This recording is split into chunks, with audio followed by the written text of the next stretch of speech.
Hello there, lads and ladies. Welcome back finally again to another manga review. Today we are going to be doing a very interesting manga.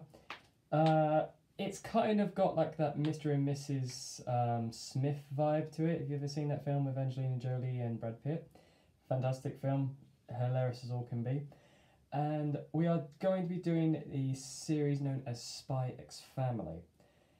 And it's quite an interesting book. Very funny, very interesting characters. We have Lloyd Forger, or Lloyd Roberts as his alias goes, although he's known as the man with many faces. Lloyd has been tasked with the opportunity to basically take under certain missions to defend his capital from Eastern powers and stuff like that. And he's been tasked with having to like create a family within 7 days, and there's actually a small there's an image where they actually say to him, you need to make a family within 7 days, and he spits out his tea like so casually that it like was so hysterical. There it is, taking his tea, spits it straight out at the paper as he's reading the assignment basically. And I think he says something along the lines of like, I have 7 days to make a child. Impossible. Anyway, he goes to this orphanage and he finds this little girl called Anya. Anya, kind of similar to him, she's had multiple names. She's been picked up by different foster homes and then dropped back, unfortunately. So she's had a very short life of very little parental care, really. And to make things interesting, and I kind of like the fact that they don't talk about it too much, because it's just like, okay, we're just going this route, we're going the whole Kaguya, like the whole like Love is War route with things, really, with how the narrator basically explains things in this, which is probably why Kaguya Love is War kind of like blew up really in Japan and mostly around the world, because it's just comedy gold, really. I kind of want to do a review of that one day when I get the opportunity to grab the manga. It's very funny. I think it's in its third season now, so I might have to go and watch that as well. It's kind of like up in the air that Anya is a telepath. Basically, she can read people's minds, which kind of lead to her getting overwhelmed quite quickly within crowds, which is why it kind of suits like Lloyd quite well, because he's a very like solitary person. He prefers to do his missions alone. There's no one in the way to like cause like distractions and problems and stuff like that. So at first he kind of sees Anya as an assignment that is like is going to help him see the end of his goal, basically. And then as it goes further on, the relationship starts to blossom into something more, really, which is obviously always lovely. Anya, obviously being able to read his mind, is able to like try and get him to adopt her. And there's like this joke later on in the book where when she takes an exam to go into this academy called Eden Academy, Lloyd basically says that she has a very keen intellect and is willing to learn. And then I think this one guy then says, this 31 scorer has a keen intellect. And then to that she just perks her head up like, what? You insulting me, man?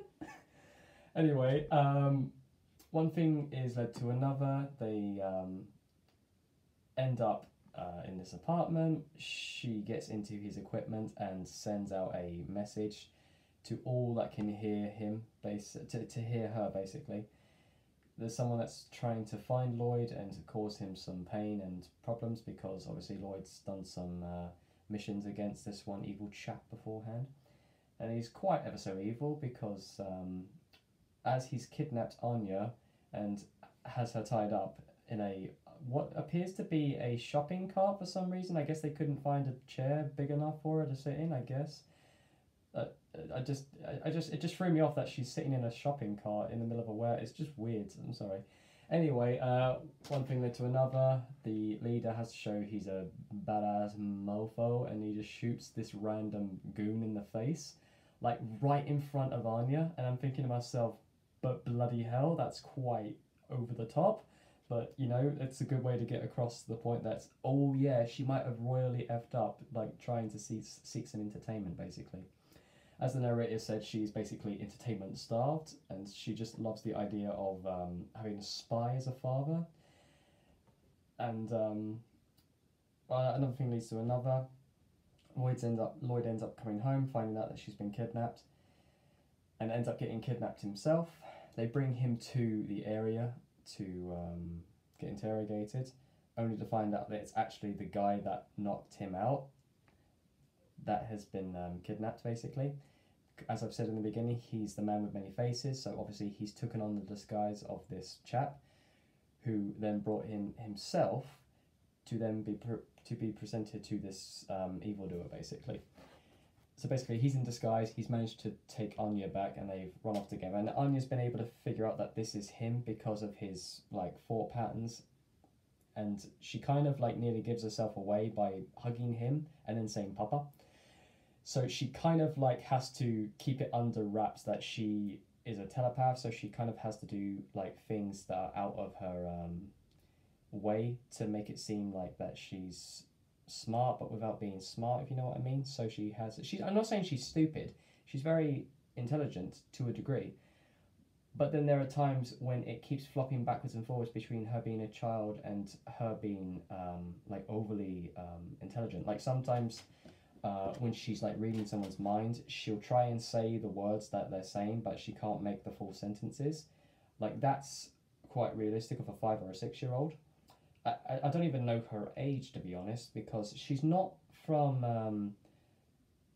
like born from a mother or father, basically. I think she was an experiment or something like that, like a Scientological experiment.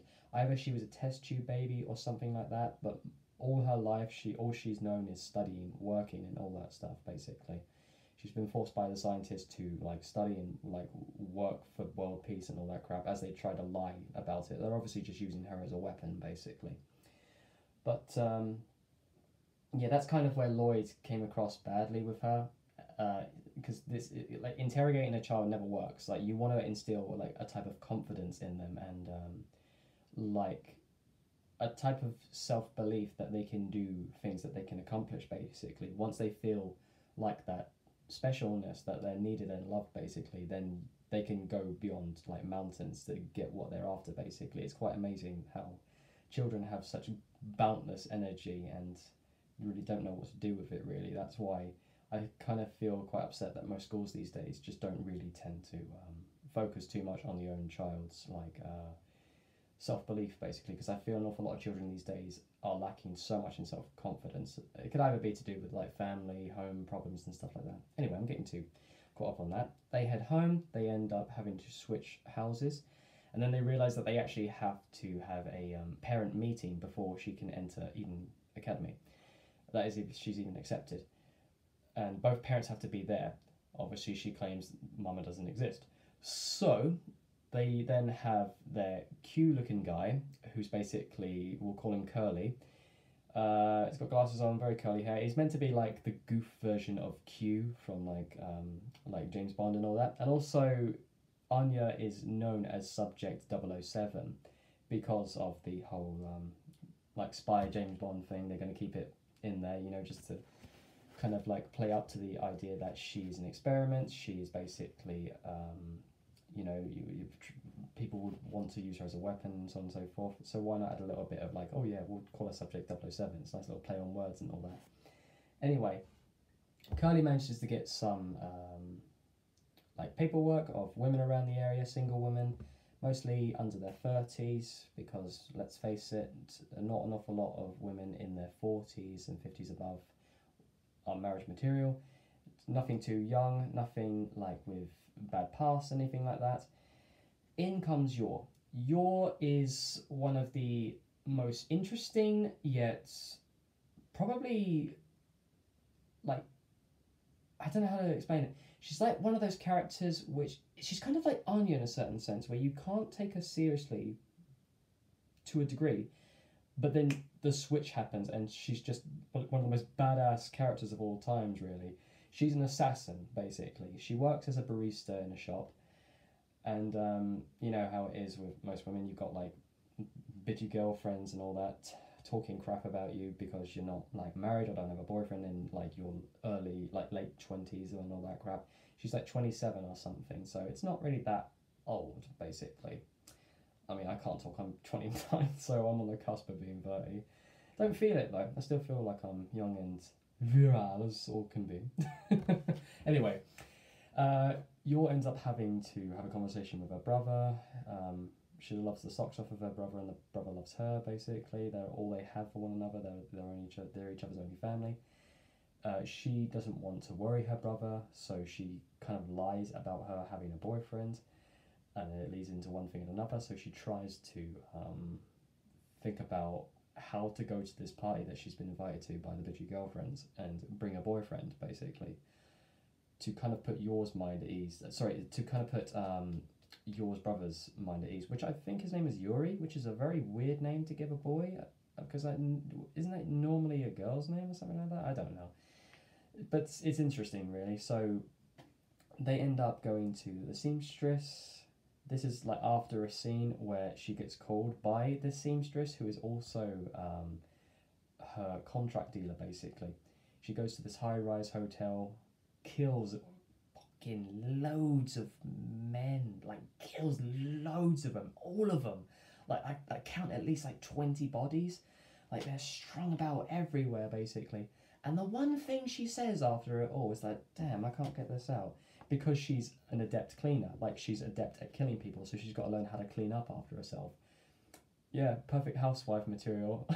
She can clean the bloodstains out of your suit. Oh, honey, what's this? A lipstick on your collar? I know how to get that out. Along with bloodstains, you little shit. What? But no, she then goes back to the seamstress because she's torn her dress during the incident, we'll call it, and then meets Lloyd and Anya in the shop as they're trying to get a new outfit done for Anya before she can go to the academy. She sneaks past Lloyd very silently, and only like until she comes up right next to him was he able to notice her, which is quite odd because he can normally have like a good sense of like he's very astute at seeing what's around him, basically. So he commends her on like how pretty she is, because he's trying to cover the fact that oh, I just spotted you, because she said to him like, you seem to be staring at me an awful lot, is there an issue? And then he just calls her pretty, and that like flusters her a bit, and then it leads to one thing to another. She kind of feels guilty about wanting to ask him out because she thinks that that he's a married man, and that props to Anya having to like come out and do this little song and dance of like, oh, I miss my mom, I miss my mom, I miss my mom, and then it kind of leads to her asking, you don't have a wife? And then he then has to lie and then say, well, we lost her unfortunately 2 years ago. And one of her wishes is to get Anya into this academy, basically. And then one thing leads to another. She ends up becoming Lloyd's girlfriend, and so on and so forth. Like pretend. They establish it's a pretend thing, so they are in on the fact that they both kind of are like pretending in this certain thing. Anyway, later on, the party happens. She ends up going alone because Lloyd got caught up in another mission. He's had to do a heist to steal some like documents and stuff like that. And then obviously the bitches are getting on at Yor and all that stuff. So she decides that right, high time to leave, since this is what it's like to feel let down. I don't want to be like let down. Like imagine like being happy, being with like that type of family type deal. Of course, it wasn't for me. Basically, that is until Lloyd just bursts through the room, like blood pouring down his forehead. And he just apologises profusely to everyone. Meanwhile, he's still standing there with blood over his freaking head. And he calls everyone to apologise on my wife's behalf. When she comes up to him and says, you just meant to say that I'm your girlfriend. And he's like, oh, sorry, I got muddled up. Because in his mind, he's thinking, oh, crap, I mixed my mission up with hers, basically. Someone comes up to him and asks him if he's okay. He then covers it perfectly by saying that he's a psychiatrist. He has some very violent patients. It happens all the time. Very good cover for stuff like that. One of the girls gets jealous because, oh, she's got a handsome bloke. Then picks up a hot tray of food to then toss it over Yor, and gracefully as all can be, she kicks the tray up in the air and then balances it on her foot, and a bit of it, like bit of the food, comes off and lands on the bitch's nose, basically. And then like Lloyd has to like say, oh, we don't use our feet, don't do that, like it's improper. Like very elegantly put, basically, and I'll get to the elegancy thing later on because that is pretty hysterical. They end up in a chase scene with the people that were from the last mission with Lloyd, and then it leads to this bonkers like proposal from Lloyd. He takes a pin out of a grenade and then puts it on her ring finger and then proposes to her. It's one of the stupidest but funniest scenes I've ever seen because like there are all these Michael Bay explosions going everywhere. Meanwhile, we're meant to have like this romantic feeling of like, okay, well, that's a nice gesture, but you've just pulled a fucking grenade out of nowhere, tossed it at them. Meanwhile, she still believes he's a psychiatrist. Like, I don't know if like she's just going along with it or she's just that dense that she just doesn't know any better, really, because the way she's been brought up is like, oh, I've been trained to be a killer. No, nothing else really. So I don't think she's that like simple-minded to not think, hang on, why do you have a grenade? Why are you so adept at like beating people up? Why are you so, you know, like everywhere in one place but then back here another, basically? You'd question these things, you know, but anyway, it doesn't matter.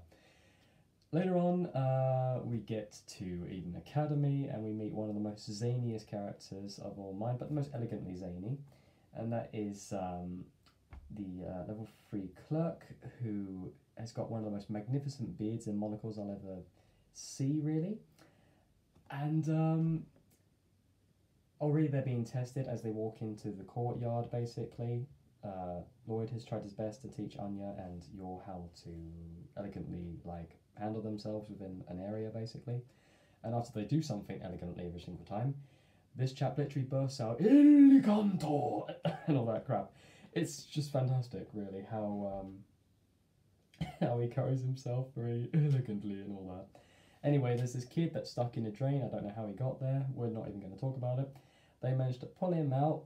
They've got dirt all over their clothes, and then he just turns away to think, they've muddied their clothes for no apparent reason, even though they just helped a kid out who's stuck. So you're telling me you would not help the kid out, even if his life was in danger, just because you'd get grime on you? That's a bit pathetic. And I'll talk about that later on, and I will redeem his character in a minute, basically. A cow comes out of nowhere, like there's a stampede of animals coming towards them, and Yor just like does this amazing pressure point, like 2-time hit on this cow, like jumps up in the air, then lands like a freaking like ninja. And then she just stands up and she's like, oh no wait, I did yoga, so I know like all the pressure points and all that crap. Meanwhile, the like farm animals are like backing up away from her. And then Anya gets like really worried for the cow, so she goes over and like pets it because she can read the cow's mind, basically. It then leads to an interview, basically, with 3 of the head prefects and all that. One of them's really decent, a very lovely chap, and quite easy to talk to. The other is this fat, slobbering, like, divorcee who is basically just gone through a bad marriage, which more than likely he caused to go sour. And then is the Elegantor guy. We're going to call him from Elegantor from the rest of the story, because I just prefer that, really. It goes well for Lloyd. He's answered very good questions, like how Yor's a good mother, even though she's not biologically Anya's mother, how she's very astute, and how she takes care of the home. And then they ask Yor these questions. All she knew was how to assassinate someone, so most of her like practice questions would be like, strike hard, strike fast, strike silently, and all that stuff. And then Anya is just like really confused with the whole situation because she's having to read like 5 different minds in the room, basically. And there's this one little bit where they walked into the courtyard that I forgot to mention, where Lloyd kind of like salutes the statue of the headmaster who founded the school of Eden Academy. and he knows all of his background, obviously being a good spy. Yor basically salutes it and then says, I don't know who this man is, but I will salute it because Lloyd is doing the same thing, so I'll just follow his lead. And then it just cuts to Anya with her saluting, and she just looks at his shiny slap head and just goes, bold, man. Just perfect. Just perfect.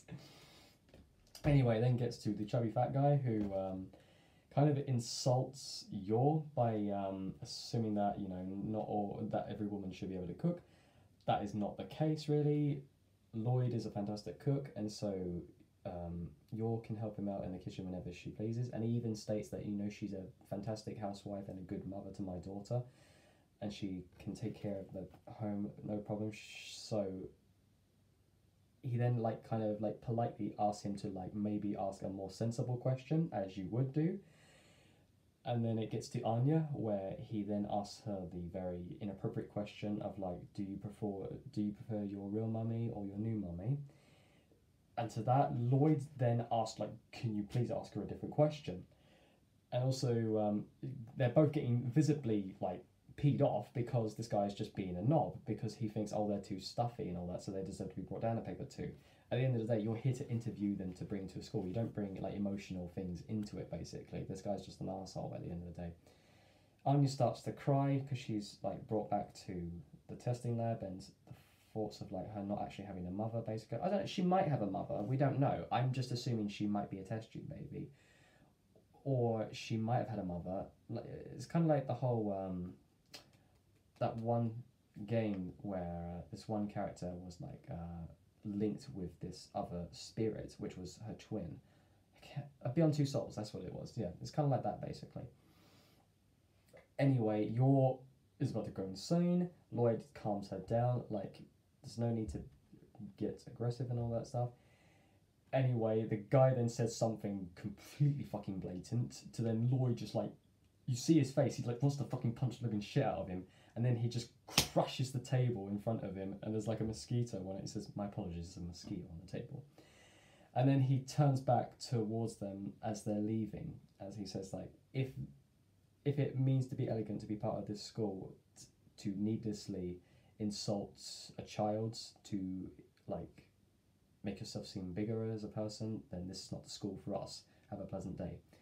Then cuts back to the three who are just arguing with one another, and then the elegant guy gets up and just punches this guy right in the face, the chubby guy, because then he realises that, you know, after Lloyd said to him that, you know, your academy is second to none when it comes to being the one college that you would take your children to better themselves, to become better people. He then, after he punched him in the face, he then said, I hope now that I can live up to your expectations, Master Lloyd. He didn't say it to him, he just thought that to himself, basically. So he's redeemed himself after that, after punching that guy in the face. So, yeah, it kind of ends there, really. We don't know whether or not if they got into the academy. Of course, it's expected they're going to get into the academy, because after that punch in the face, you know that, okay, his morals have changed from just, oh, you should look elegant at all times, to just being it's more than just being looking the part. You have to have that character to carry yourself to be that type of person, basically. There's one little section that I didn't go over, but it's just a small little chasing a thief through the town type of scene, basically. That's the first volume of Spy X Family. It's a very funny, very interesting book. I've always wanted to read a manga about spies and assassins and stuff like that. Although I don't think I've ever heard of one with spies, assassins and telepaths, but there's always a first for everything, really. It's got that nice family, not shonen, scene. It's got that slice of life feel, basically, having them being a normal family. Also being thrust in as this comedy series of spies, assassins and telepaths and all that stuff. You get the drill. I'll be doing volume 2 hopefully sometime in 2 weeks' time. I've got a couple of game uploads to get through, and I also need to do Comi Cannot Communicate, volume 8, for you guys to enjoy. Also got another tattoo story time coming up. I'll probably do the comb on my hand. I want to tell a little story about that, and my little awkward yet interesting walk into manhood, basically, as a young boy. So, I hope you'll all be around to hear that. So, with that, lads and ladies, I thank you all ever so much for watching, as always. This has been Spy X Family. Pick it up, it's a good read. The anime is out, I think it's up to episode 7. Watched every episode. It's worth it, trust me. It's funny, it's fantastic, and it's a very good series. And Anya is just so goddamn cute. I actually want to show you a picture of Anya with Lloyd, basically. This is like after Anya passed the exam, and he was so excited for her that he picked her up and he like let his body loose for a second, and he was just so exhausted. So he sat on the couch sleeping, which he normally never does, being a spy, and she's just cuddled up to him there. That's really freaking cute. That's like really adorable that he's like dropped his guard so much to allow her to hug him, basically. And it's good for Anya as well, because she's probably missing that familial type of love, really. It's nice to see. It's wholesome. Right. With that, lads and ladies, thank you ever so much for watching, and I'll see you next time on whatever I do around here. Take care, my friends.